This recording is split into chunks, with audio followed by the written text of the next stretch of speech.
This is an honorable mention of my favorite character from the Yu-Gi-Oh series, Joey Wheeler. He was a great character, but in the end he never really won the big one, keeping him out of my top 10. I thought he deserved to be mentioned though, that's why this is an honorable mention. I'm going to start off this list with Dokuro-chan from Bokusatsu Tenchi Dokuro-chan at number 10, which would have been higher if it had an English dub. She's an angel, she's hilarious, she's oblivious to the world around her, and is constantly killing the other main character for no apparent reason, just to bring him back to life. If anything, she's the most effed up character on this list. Next at number 9 is Patricia Martin, also known as Patty from Lucky Star. She's an exchange student from America going to school in Japan. It seems her main reason for going to Japan was to be around more anime and manga. Otherwise, it looks like she knows nothing about Japan. She's overly energetic most of the time, and more often than not people hate her English dub, but it never really bothered me. She became important too late in the series, or else she probably would have placed higher. Yes, number 8 is an animal, an ermine to be exact. To be more exact, a fairy ermine. And to be ridiculously exact, a fairy ermine named Kamo who could talk. Other than being a great comic relief character, he's needed throughout the show to instigate Negi to make Pacquios. If you don't understand what I'm saying, you probably haven't seen the show and you should probably look it up to understand because it's too much to get into. So, number 8, Kamo. Sorry for all the Negima people, but its characters are too great to overlook. Zazie Rainy Day is number 7. Zazie was misused in the first version, but in the second she makes hilarious puns which are so bad you have to hear them to believe them. She gives Dokuro a run for her money as the most effed up character, for sure. Alright, so far on this list we've had humans, an angel, an animal, and now we have a ghost named Seo Aisaka. It's hard for me to be funny or entertaining when I hear Seo's theme. Seo, seeing how she died and how much her sister missed her with this theme gets me every time. Other than having a depressing afterlife, Seo is both cute and a funny character who, like many on this list, was misused severely.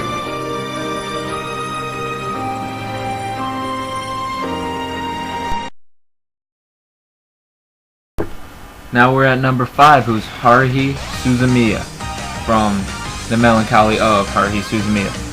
Some call her a god, some call her a rip in the space-time continuum. I call her hilariously random. This girl is obsessed with the abnormal and finds the world boring. Little does she know that the other members of her group, the SOS Brigade, are an alien, time traveler, and an esper. Then there's Kyon, the last member, who's an ordinary human who Haruhi bosses around constantly and has a crush on, but would never admit that. If this girl gets bored, she could destroy the world and create a new one and never know it. That's why she's on this list. Speaking of Haruhi, number 4, Konata Izumi, is a short girl who's obsessed with Haruhi, anime as a whole, and video games. Being the otaku she is, she spends much of the show playing games and making references to other animes, which makes her pretty entertaining. Half the time when you see her, you don't even realize that you're mostly just watching people talk to each other. Number 3 is Kaorin from Azumanga Daioh. Azumanga Daioh got me back into anime and taught me that you don't need explosions and people yelling and screaming and crazy, ridiculous plot twists for an anime to be entertaining. You can have comedy, and it got me into slice of life anime, and out of all that, Kaorin was my favorite character. She was completely misused and was the only main character to switch classes and be forced to deal with the pervy teacher, Mr. Kimura. And she was also switched away from Mr. Kaki, her basically crush, and that kind of ruined a lot of jokes in the show that were great. But all in all, the way she got bothered by things was too cute for her to not end up this high on my list. So, number 3, Kaorin. On to number 2.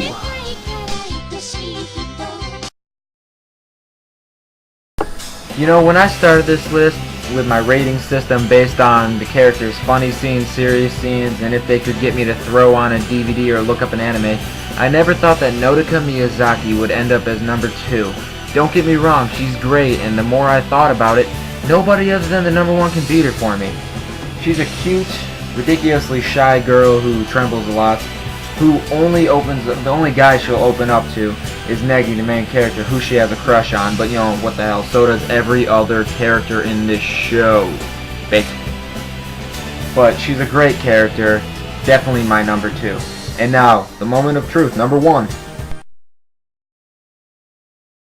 My #1 favorite anime character is Gohan from Dragon Ball Z. And he has been my favorite anime character since I was a little kid. Ever since I was a little kid, I've watched him, and I've always been a fan of the underdog my whole life. And Gohan, being the youngest of the fighters at the time, was one of the strongest still. He was able to stick with the strong adult fighters, and he was able to stay with them and even fight people like Frieza, Cell, and later on in his life, Majin Buu.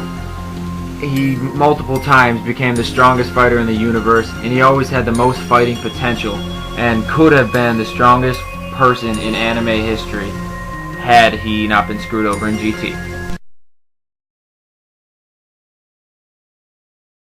Tell me now or I'll crush your balls!